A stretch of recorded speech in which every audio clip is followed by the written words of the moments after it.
Welcome to Echosim Piano Teacher. This is yet another keyboard tutorial. I'm using the Yamaha PSRE 373 and I'm going to be encouraging you to go beyond using single finger chords to actually using 3 and even 4. So I hope you find this video useful and encouraging. So here I am at my Yamaha PSRE 373. So I've got the ACMP button on and I'm going to play some single fingered chords. Clearly G major, clearly D major, clearly E flat major, clearly A major. Now all I can do with single fingered is play major chords. And if I want to go into, say, well, that was an A major chord there, so let's try and get an A minor. There we go. So I'm using 3 fingers, the A, the C and the E down there, all 3 together. Gives me an A minor. So this video is going to try and convince you that that really is the way to go from a really quite an early stage in your keyboard playing. Go beyond single fingered left hand. Now here is an example of a fairly sophisticated chord progression played with by my left hand, all requiring 3 fingers or more. So this first one, standard E minor, the notes B, E and G. Now here's where I have a 4-note chord, B flat, D, the E, and thumb on the G, and that's an E minor 7 with a flattened 5th. Now finger 5 changes by going down to the A, and this produces an A7 sus4. The D, I'm going to change to the C sharp, which changes it to a standard A7 chord, and then a 3-fingered D minor chord.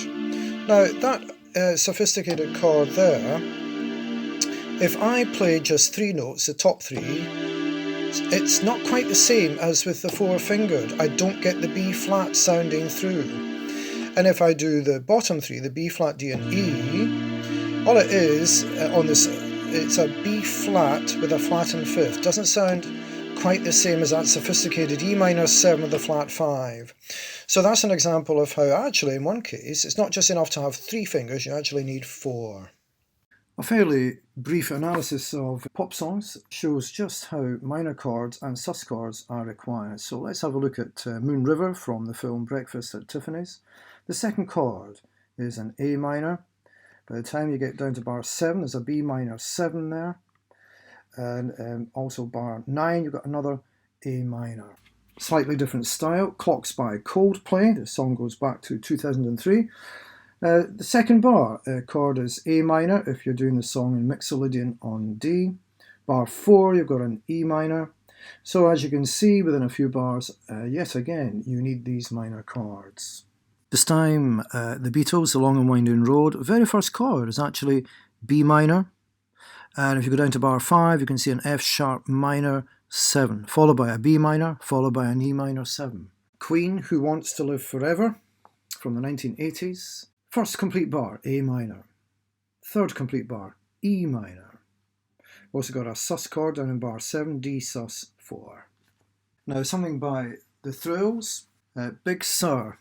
Very first chord, D minor, and the D minor comes back in bar 3. As you can see in the second line there, we've got an A minor over the E.